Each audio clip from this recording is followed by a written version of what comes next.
Bismillah, elhamdülillah, vahdən və salatu və selamu alə Rasulillah. Deməli, biz Fadlul İslam oxumağa davam edirik. Müəllif, rahiməhullah, Şeyx Muhammed ibn Abdülvahhab təzə bab açır, deyir ki, bəbu məcə ənəl bid'ətə əşəddu minəl kəbəir. Düzdür, bu mövzudan əvvəldə danışmışdı, burada isə daha genişdir. Bidətin böyük günahlardan daha şiddətli olması babı. Və şeyx burada birinci olaraq ayə gətirir. Deyir ki, liqavlihi teala İnnəllâhe la yəxfiru ən yüşrəkə bihi və yəxfiru mə dunə zəlikə limən yəşə. Həqiqətən Allah deyir, ona şərik qoşulmasını bağışlamaz. Ondan aşağı günahları isə istədiyinə bağışlayır. Niyə görə bu ayəni gətirir? Birinci nədən naşır? Yəni bidətdən naşır. Bidətin şirkə nailiyyəti var. Çünki dedik ki, böyük günahlardan daha şiddətli olmasından danışır. Ən böyük günah nədir? Şirkdir. Ondan sonra günahlar gəlir. Böyük günahlar da onun da ən böyüyü bidət sayılır. Ona görə. Yəni şirkdən aşağı başlayanda birinci bidət gəlir. Yəni bidət ən böyük günahların böyüyüdür. Ondan sonra şirk gəlir. Şeyx ona görə gətirir o ayəni. Sonra Şeyx Salih Fovzan deyir ki, bidətin mənası lüğəti mənası. Deyir ki, əl-bid'atu lüğətən hiyə şeyul muhdəs alə qeyri misali səbiq. Əvvəlində ona oxşar bir şeyi, olmayan bir şeyi ortaya çıxartmağa deyilir. Lüğəti mənada. Məsələn, bədiyyəs səməvati vəl-ard. Allah subhanətə adlarındandır, bədiyyəs səməv, bədiyyə. Göyləri və yerləri yarattı. Yəni misilsiz.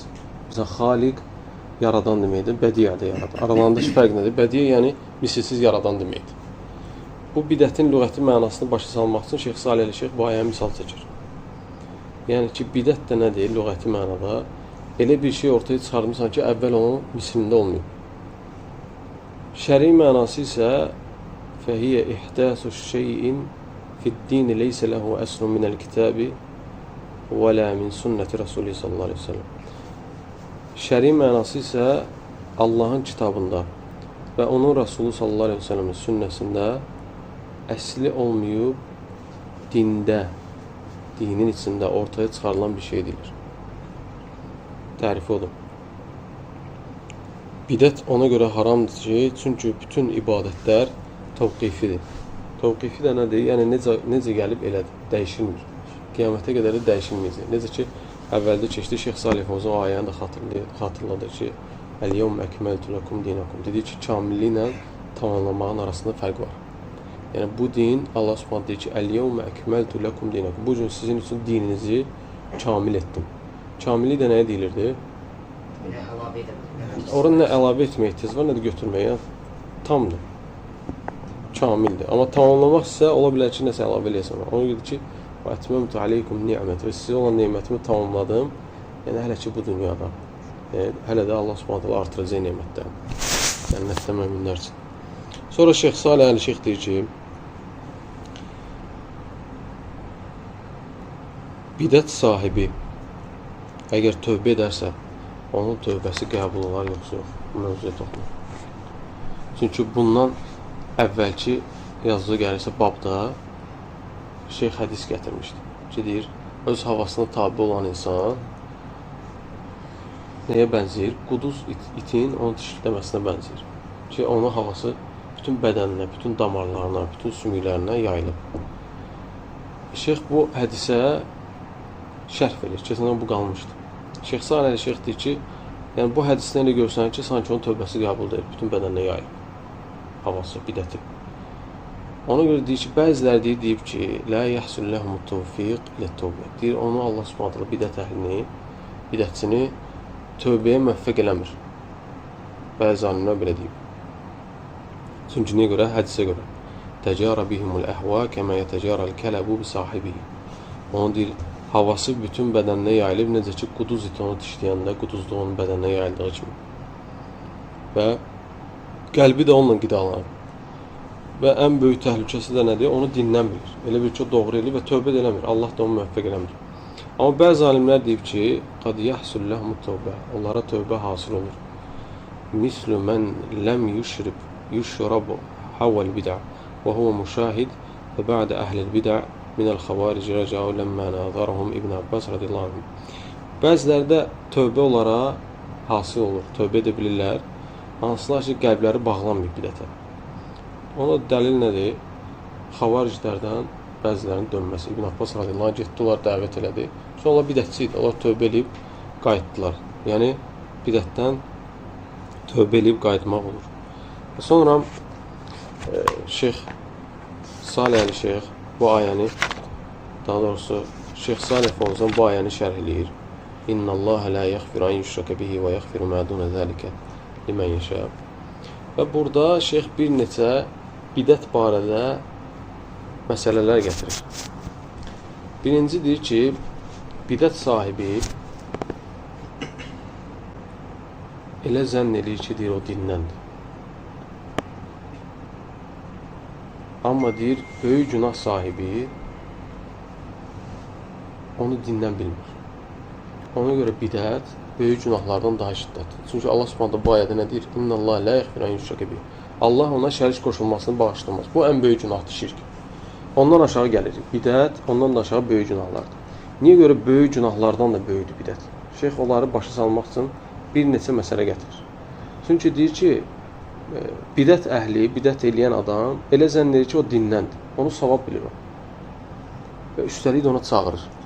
Amma günah eləyən onu heç vaxt dindən bilmir. Yəni, nə qədər də insan cahil olsa, deməz ki, bu dində var. Amma bidət eləyən onu dindən bilir. İkincisi deyir ki, böyük günah sahibi öz xətasını bilir, peşman olur, tövbə eləyir. Amma bidət sahibi isə öz xətasını bilmir. Niyə görə? Yenə birinci məsələyə qayıdır. Dindən bildiyinə görə. Əksinə onu savab bilir. Bilir ki, ondan savab qazanır. Və deyir, elə bidətlər var ki, həmsində qalxır həmin şirk dərəcəsinə, küfür dərəcəsinə. Hətta o böyük günahların ən böyüyündən də çıxır lap betərinə. Həm bidət olur, həm şirk olur əməldə. Sonra Şeyx Müəllif rahimehullah ayə gətirir. Fəmən əzləmu mimmən iftara aləllahi kəzibən liyudillən nəsə biğeyri ilm. Deyir, Allaha yalandan iftira atıb və insanları da elmsiz şəkildə azdırandan daha zalim kim ola bilər? Muhammed ibn Vahhab bu ayəni bidətin böyük günahlardan daha da böyük olmasına dəlil gətirir. O sən deyir ki, Allah deyir ki, Allah barədə yalan danışır. Çünki bidət nədir? Sən Allahın və Rasulun demədiyini deyirsən. Deməli, sənin danışdığın şey yalandır və uydurduğun şey yalandır, iftiradır. Liyudillən nəsə biğeyri ilm. Həmsində elmsiz olaraq insanları azdırırsın. Çünki bu, Quran və sünnənin elmi deyil. Elmsiz olaraq insanları azdırırsan. Və o kimsədən daha zalim kim ola bilər ki, o dində bir yenilik çıxardır. Yəni, onun halını deyir şeyx. Əhdəsə muhdəs. Yəni, yeni bir şey çıxardır. Sonra deyir, ondan əməl edir. Sonra deyir, bu əməl, etdiyi əməl artıq həqiqi yalan olur. Çünki Peyğəmbər s.ə.v bunu eləmir. Niyə görə həqiqi yalan olur? Məsələn, adam, keçən həftə deyir, sünnəyə müxalifət var, bir də bidət var. Müxalif olur insan necə? Məsələn, namazdan sonra əlini qaldırır, dua edir. Bu sünnədə gəlmir. Amma bu onu hərdən edir. Bu bilmir ki, bidətdir. Amma adamda var, bunu israrlı şəkildə edir. Artıq bunu israrlı şəkildə elədiyinə görə buna bidətə çevrilir o. Artıq bu yalan olsun. Və elə zənn edir ki, bu ibadətdir və bu əməllə Allaha yaxınlaşır. Və deyir, insanlar ona baxıb əməl edirlər. Onun elədiyi yalan və böhtanla. Onun ortaya çıxartdığı yalan və böhtanla. Və Şeyx Salih Fovzan bayaq gətirdiyi iki məsələyə bu ayənin davamı ilə yenə əlavə edir ki, bidət sahibi Allaha yalan, iftira atır. Çünki o ayə gəldi, ayəyə uyğundur. Çünki bunların axırda cəm eləyəcək. Və bu din də deyir Allahındır. Şəriət də Allahındır. Bu ən böyük yalan eləmiş olur. Ona görə də böyük günahlardan daha böyükdür. Bir var insanlara yalan danışırsan, bir də var ki Allahın dinində yalan danışırsan. Ona görə də böyük günahlardan daha böyük sayılır. Amma deyir, ola bilsin ki, günah eləyən adam yalan danışmasın. Məsələn, ondan soruşasan ki, sən falan günah elədin, o biləcək ki, hə, eləmişəm. Və yalandan uydurub deməyəcək ki, yox, bu savab işdir. Yəni, belə demək olar ki, görsəm, mümkünsüz bir şeydir.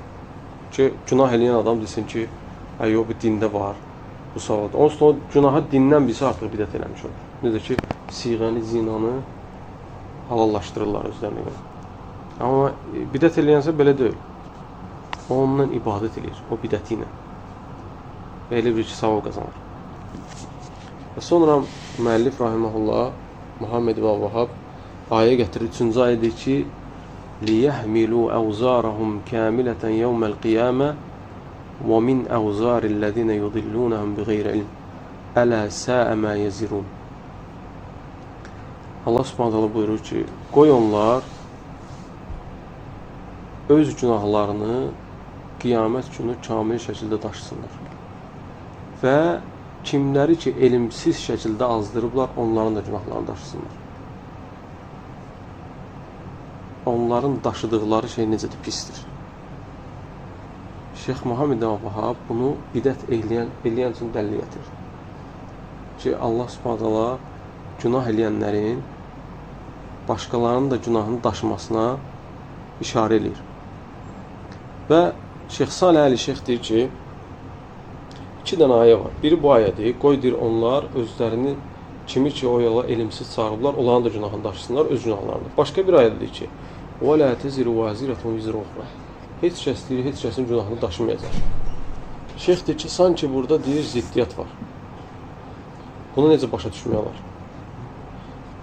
Birinci ayədə hansı ki deyir, Uca Allah deyir ki, qoy onlar öz günahlarını və başqa elmsiz azdırdıqları insanların da günahlarını daşısınlar.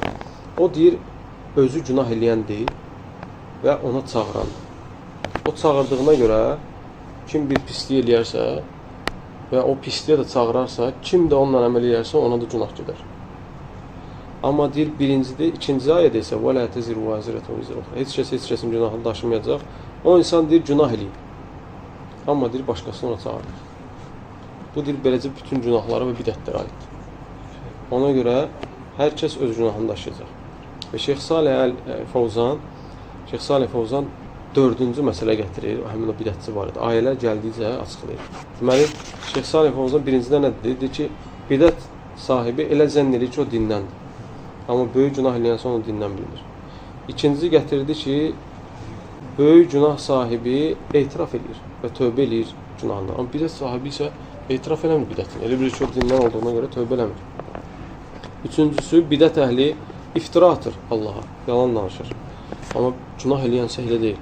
Dördüncüdə isə deyir ki, daha doğrusu beşincidə isə deyir ki, Əl-mübtədiyu yəhtəmiru vizrahu və vizra mən iqtədə bihi yevməl qiyamə.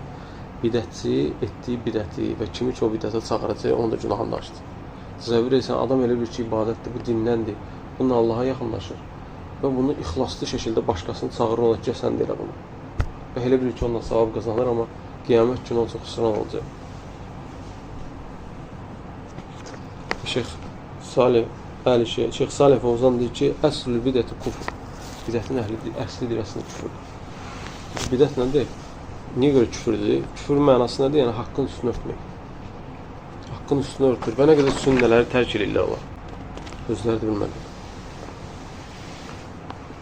Sonra Muhammed ibn Vahhab, yəni adəti üzrə ayələrdən sonra yenə hədis gətirir. Deyir ki, وَفِي الصَّحِيحِ أَنَّهُ صَلَّى اللّٰهُ عَلَيْهِ وَسَلَّمَ قَالَ فِي الْخَوَارِجِ أَيْنَمَا لَقِيتُمُوهُمْ فَقْتُلُوهُمْ. Xavariclər barəsində niyə görə xavariclərdən gətirir? Bidətçilərdən danışır. Deyir, harada onları gördünüz, öldürün. Yəni, Şeyx Salih Fovzan deyir ki, yəni Şeyx demək istəyir ki, bu hədislə heç bir günah sahibinə belə gəlmir. Amma xavariclərin etdiyi günah nə idi? Bidət. Ona görə bidət ən böyük günahlardan niyə görə böyükdür? Hətta cəzası da böyükdür ona görə. Peyğəmbər s.ə.v demir ki, zinakarı harada gördünüz, öldürün. Deyib, əksinə onu gətirin, hələ 4 dənə şahid olmalıdır. 4-də kişi olmalıdır. Kişi yoxdursa qadından 2. Yəni, şərtlər var, onlar tamamlanmalıdır. Hətta o boyda fahiş bir iş görür. Şahidlər olmalı. Amma deyirsən, xavariclər deyir, harada gördünüz, öldürün. Təbii ki, dövlət başçısı eləyir. Yəni buna şahid zad lazım deyil. Adam xavaricdirsə, dövlət başçısının haqqı var ki, onu öldürsün. Ona görə bidət belə daha çirkindir, böyük günahlardan.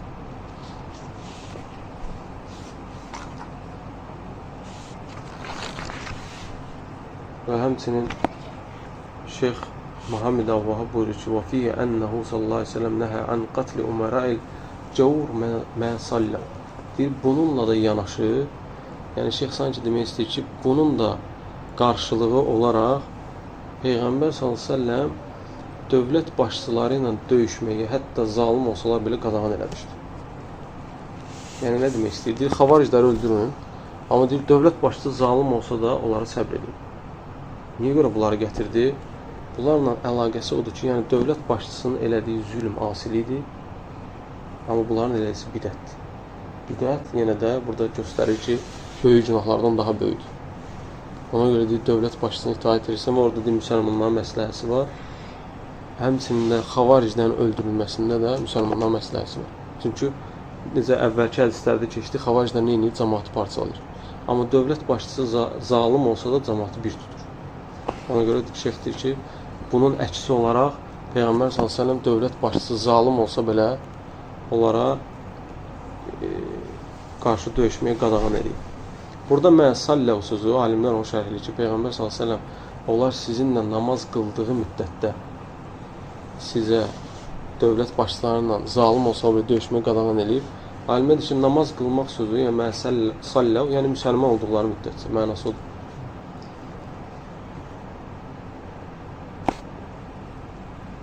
Necə ki, hədisdə gəlib Peyğəmbər s.ə.v deyir ki, onlar, yəni xavariclərin vəsiflərinə ennəhum yaqtuluna əhləl-İslam. Onlar da İslam əhlini öldürəcəklər. Və yədəunə əhləl-əvsən. Büt əhlini isə, bütlərə ibadət edənləri isə tərk edəcəklər. Necə ki, hər əsrdə də alimlərdir ki, ona şahid oluruq.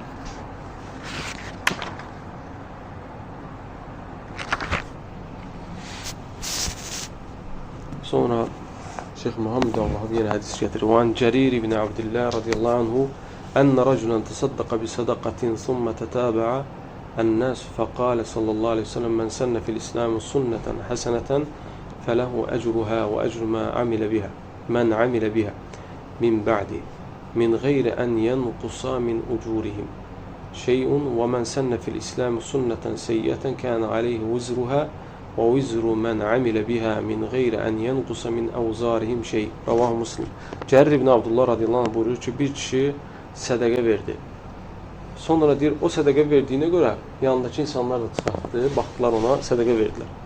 Və Peyğəmbər s.ə.v deyir ki, kim İslamda gözəl bir yol qoyarsa, sünnətən həsənətən, gözəl yol qoyarsa, ona başqalara əməl etdikcə ona da savab yazılar.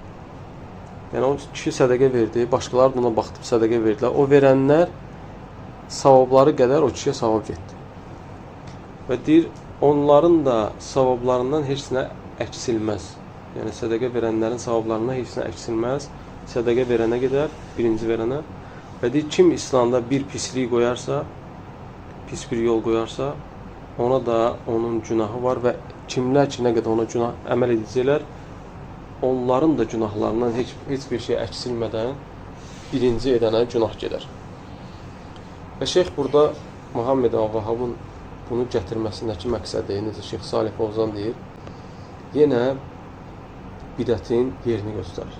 Ki, bidət böyük günahlardan daha böyükdür. Təsəvvür elə bir var, insan günah eləyir. Çünki Peyğəmbər s.ə.v burada nə deyir? وَمَنْ سَنَّ فِي الْإِسْلَامِ Kim İslamda qoyarsa. Orada şərt odur. Yəni, İslam dininin içində insan yaxşı bir yol qoyur.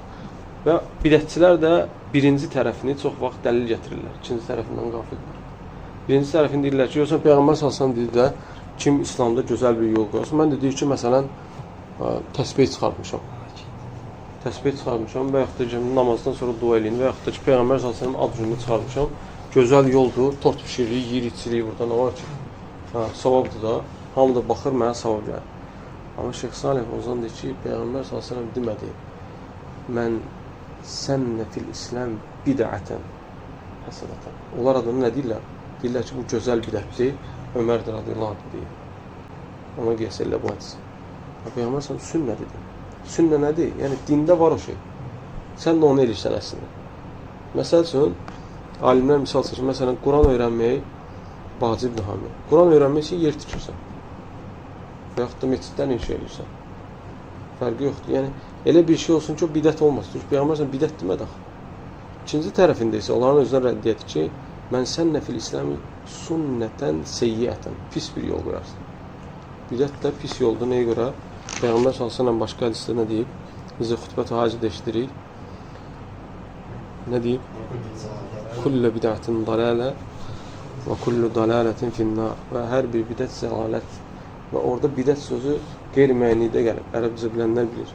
Qeyri-müəyyənlik də umumilə dəlat edir. Yəni hər bir bidət istisnasız olaraq demədi ki, İslamda sən hansısa bir bidət çıxarda bilərsən. Hamısı zəlalətdir, hamısı da oddadır. Orada heç bir istisna yoxdur. Və Şeyx Salih Əl-Fovzanın qeyd elədiyi məsələləri bir yerə cəm etdikdə bu ortaya çıxır ki, bidət şərdir. Birinci olaraq. İkincisi olaraq bidət böyük günahlardan daha şiddətlidir. 3. Allaha yalan danışmaqdır Allah qarşısında. Bidət sahibi, bidət edənlə başqaları da iqtida edirlər. Yəni ona baxırlar, onun yolu ilə gedirlər. Pis yol qoymuş olur. 5-incisi, bidət sahibi etdiyi bidətdə başqalarının günahlarını da daşıyır. Özü də bilmədən. Bir bidət edir, dünyasını dəyişir edir. İnsanlar da ona baxı bilir, onun günahı gəlir. 6-cısı, bidət istidrakdır. İstidrac daha doğrusu. Şeyx Salih Fovzan deyir ki, istidracdır. İstidrac nədir? Yəni insan özü də bilmədən uçuruma gedir. Xəbərin yoxdur. 7-cisi, bidət böyük günahların hamısından şərlidir. Tək özü-özündə şərli yox, böyük günahların hamısından şərlidir. Və bidətin əsli küfürdür. 9-cusu da bidət pis yoldur. Və sonda da Şeyx Muhammed İmam Vahab deyir ki, hədis gətirir. وَلَهُ مِنْ حَدِيثِ أَبِي هُرَيْرَةَ رَضِيَ اللّٰهِ عَنْهُ وَلَفْسُهُ مَنْ دَعَ إِلَى هُدًا ثُمَّ قَالَ مَنْ دَعَ إِلَى ضَلَالَةٍ. Və deyir, əvvəlki hədis ki var idi Müslimdə gələn, Müslimdə yenə başqa bir yerdə, başqa bir ləfslə gəlib ki, kim bir doğru yola çağırarsa, yəni orada necə idi, mən sənnə fil İslam sünnətənə, burada deyir ki, kim doğru yola çağırarsa və yaxud da ikinci hissəsində isə kim bir zəlalətə çağırarsa. Yəni məna eyni. Və burada da 2 səhifədə cəmi Şeyx Salih Əli Şeyxin bidət barədə sözləridir ki, Əsbəb-ı kavnu cinsil bidət əşnə və əğləd min cinsil kəbər. Şeyx Salih Əli Şeyx deyir ki, böyük günahdan niyə görə daha çirkindir? Nəyə görə pisdir? Bidət. Onun səbəblərini sayır. Birinci səbəb odur ki, onu edən, necə qeyd elədi Şeyx Salih Fovzan, elə bilir ki, Allaha yaxınlaşır. Elə bilir ki, o etdiyi bidətlə Allaha yaxınlaşır, bidət edən. Və elə zənn deyir ki, o itaətdir. Amma deyir, böyük günahlar isə belə deyil. Böyük günahlara edən heç vaxt elə fikirləşmir. Yəni, günah edən elə bir adam yoxdur ki, fikirləşsin ki, mən bundan Allaha yaxınlaşım.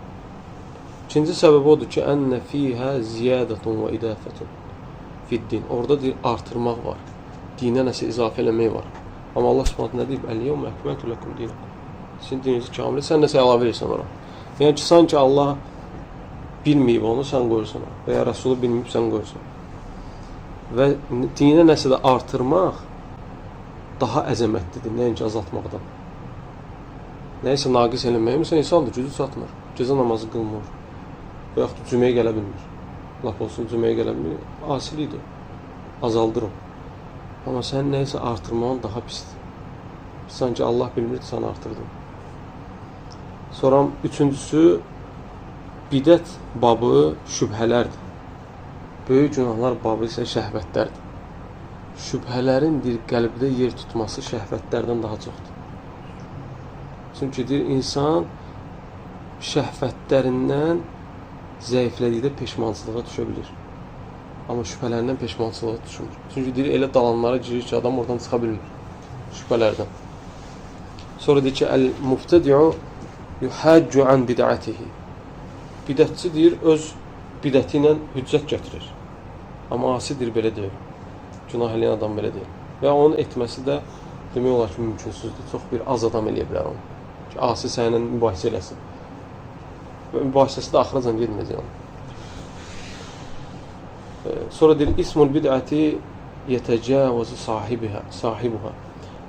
Bidətin günahı öz sahibini də ötüb keçir. Yəni, bidət sahibi günah eləyir. Məsələn, müəyyən bir miqdar günah qazandı. Onun xəbəri olmadan da o günahlar çoxalır. Niyə görə? Çünki başqaları da əməl edir. Amma günah sahibi isə ancaq özünə ziyan vurur. Asi. Asili eləyənsə özünə ziyan vurmuş olur. Və 6-cı da Peyğəmbər s.ə.v deyir ki, Şeyx Salih Əl-Şeyx deyir ki, qad əmərən Nəbi s.ə.v bi qatli taifəti minəl muftədiyə kəl-xavaric. Necə Şeyx Salih Fovzan da buyurmuşdu bunu. Deyir, Peyğəmbər s.ə.v bidətçilərin xavariclər kimi məsələn öldürülməsini əmr edib. Amma deyir, asilər barədə belə bir şey deməyib. Yəni, desə də o müəyyən şəxslərdir. Məsələn, hətta ən betərini götürək ki, çarpazvari doğranmaqdır, yol kəsən. Onu belə tutanda qazın yanına gətirirlər, yolda kəsmirlər onu. Amma xavaric əmr edib ki, dövlət başçısı əmr edib, harada tutduğu öldürə bilərsin. Onu tutub sorğu-sual belə eləmək lazımdır. Sonra Şeyx Salih Əl-Şeyx o ayəyə münasibət bildirir ki, İnna Allah la yəxfir an yüşrəkə bihi. Uca Allah şirki bağışlamaz. Niyə görə Şeyx Salih Əl-Şeyxin şərhindən qayıdırıq? Çünki Şeyx Salih Fovzan bu şeyləri deməyib orada. Məsələn, burada deyir ki, şirki burada alimlər iki cür təfsir ediblər. Məsələn, Şeyxülislam İbn Teymiyyə deyib ki, həm böyük şirki aiddir, həm kiçik şirki. Yəni, Allah kiçik şirki də bağışlamayacaq. Şeyxülislam İbn Teymiyyə deyib. Amma bəzi alimlər deyib ki, və deyir, doğru olan da budur, böyük şirki aiddir. Çünki Quranın üslubu belədir. Başqa ayədə də İnnahu men yüşrik billahi fəqad harramallahu aleyhil cənnə. Və məvahun nar. Yəni kim Allaha şərik qoşarsa Allah ona cənnəti haram eləyər və onun sığınacağı yeri də cəhənnəmdir. Bu böyük şirkə aiddir. O iki ayənin arasında bayaq dedik, necə cəm olunur? Yəni insan necə olur başqasının günahlarını daşıyır, bir ayda deyilsə heç kəsin günahını daşımayacaq. Sonra deyir ki, ət-təamməl uləmə'l-ləzīnə yənqilunə əqvalil-müftə. Bu da mühüm məsələdir.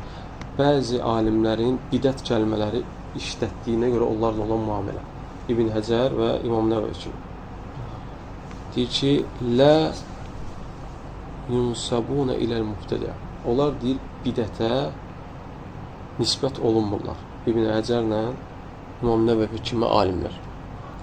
İkinci deyir ki, yətərahəmu aleyhim. Onlarla əhl-sünnə mülayim davranır, rəhimli davranır. Onlara ancaq xeyrə və islah əhli olmalarına izaf edirlər, aid edirlər, nisbət edirlər. Lə yu'radu li şeyin minəl əqvalləti əxtəv fiyhə əv ibtidəv fiyhə. Onların xəta etdikləri, o bidətə düşdüyü sözləri götürülmür, istifadə olunmur. İllə izə zükürəl qavlül müftədiyə. Yalnız bidət hansı ki yerdə işlənibsə, o yerləri alimlər çəkib çıxardırlar və bəyan edirlər. Çünki deyir ki, li'ənnəhum nəqalət sünnə. Onlar deyir, sünnəni nəql edirlər. Və şurrahul hədis. Onlar deyir, hədis şərhçilərdir. Hədis şərh edirlər. Vəl-məsəillətə əxtəv fiyhə qalilətən ciddən. Hansı deyir, məsələlərdə onlar müxalif olurlarsa çox azdır deyir. Yəni, əhl-i sünnəyə o alimlərin müxalif olmaları azdır. bin nisbəti limə əsabəhu fihi və qtədə fihi bi əimməti sünnə. Halbuki deyir, onlar sünnəyə daha çox uyğun olublar. Yəni, sünnə ilə daha çox ardını tutub gediblər. Və onlar deyir, sünnə əhlindən olurlar. Sünnə imamlarından olurlar. Niyə görə? Çünki onlar əhl-i sünnə ilə müharibə eləməyiblər. Baxmayaraq ki, onlar bəzi bidətlərə düşüblər. Düz başqa şeylər də var. Alimlər onlara üzr gətirir ki, İmam Nəvəvinin dövründə yaşadığı ərazidə heç bir əhl-i sünnə olmuyor. Yəni, sələfi olmuyor. Bütün hamısı alimlər bidətçilər olur. Elmi də onlardan alır və adam cavan ölür. 45 yaşında ölçə falan olmuş. Ancaq kitab yazır. Yazdığı kitabların da demək olar ki, çox hissəsi əhl-i sünnənin mənhəc əqidəsinə uyğundur. Sadəcə ad və sifətlərdə bəzi yerlərdə əşarilərə müvafiq olublar. O da onlara cahilliyə üzr görür. Çünki niyə görə? Cahilin üzürlü olmasının səbəbi bir nə idi? Hətta insan alim olsa belə onu üzürdüyünə təvil eləməz. Çünki onlar təvil ediblər. Amma təvil necə olmalıdır? Necə Şeyx Salih Fovzan buyurur, təkfirin şərtlərində və ya kiməsə bidətçi deməyin şərtlərində gətirir onu. təvil Quran və sünnəyə uyğun olmalıdır. Onlar Quran və sünnə ilə təvil ediblər. Başqa bidətçilər kimi fəlsəfi kitablara söykənməyiblər. Onlar Quran sünnəyə uyğun belə təvil ediblər, belə başa düşüblər dəlilləri. Aydındır? Bidətçilər belə bunlar bidətçilər. Onlara ona görə əhl-sünnə alimləri, yəni ən belə bizim götürəcəyimiz şey onlar barədə ən doğrudur. Allah bunları belə bilməsək. Biz təqlidçiyik. Yəni, biz alim deyilik. Ona görə alimlərə baxmaq lazımdır. Əhl-sünnə, necə Şeyx Albani deyir ki, mən deyir, İmam Nəvəvinin Allahla olan irtibatını deyir, hələ də başa düşənmərəm. Heyrətə gəlirəm. Ki, onun Riyadus Salihin kitabı bütün ölkələrə və bütün o ölkələrdəki bütün meçidlərə girib. Allah Subhanahu taala yəni onun kitabına qəbul verib yer üzündə. Hələ də gedir onun kitabı, hələ də şərh edirlər. Və onun kitablarını deyir, sələflər şərh edir. Hətta deyir, bidətçilər də oxuyurlar onu. Yəni, o cür Allah Subhanahu deyir, qəbul. Yəni, adam ixlaslı olub da, yayılıb onun kitabı. Hər bir halda, yəni, alimlər deyib onlar barədə biz ən etibarlı götürəcəyimiz şey susmaqdır. Yəni, salihlər onlar haqqında yaxşı şey danışır.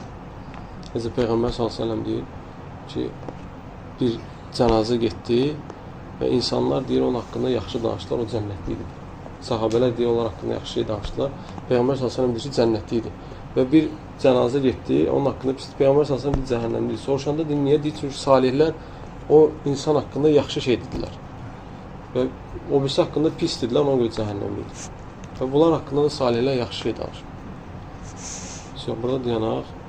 İnşallah davam edelim. Üzürlər var. Subhanallah.